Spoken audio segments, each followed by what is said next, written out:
παραδίδω τη σημαία του σχολείου σε σένα, μαζί και στους παραστάτες, για να εκπροσωπήσετε το σχολείο μας αύριο στην παρέλαση.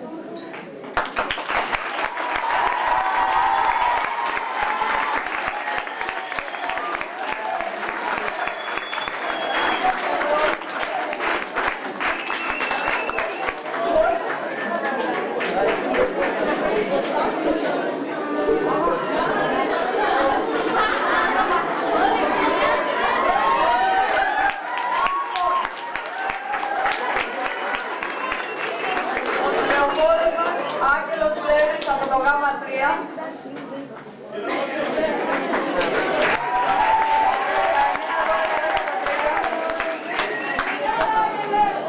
Παραστάτρια η μαθήτρια της γάμα τάξη Καματερού Κωνσταντίνα.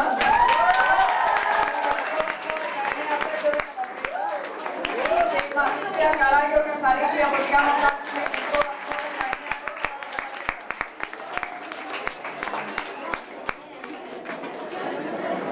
Ο μαθητής Τάσης Αλέξανδρος.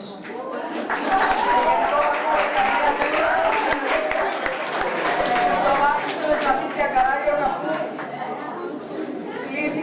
Κλήθηκαν από μένα, προτίμησαν να ανήκουν στη διαδικασία της κλήρωσης.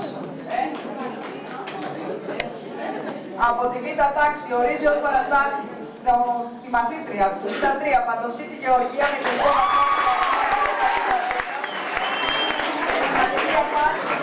Παπαδοπούλου Νικολέτα με γενικό βαθμό 19. Από την πρώτη τάξη ορίζει παραστάτη το μαθητή Αθανασόπουλο.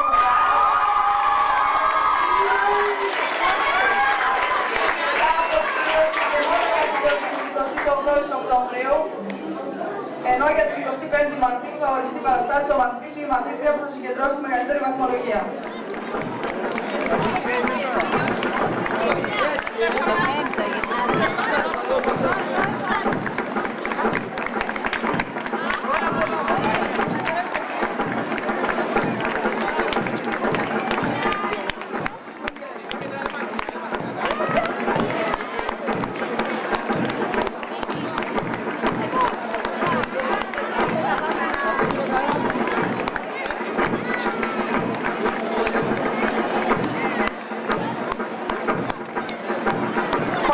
Το 5ο Γυμνάσιο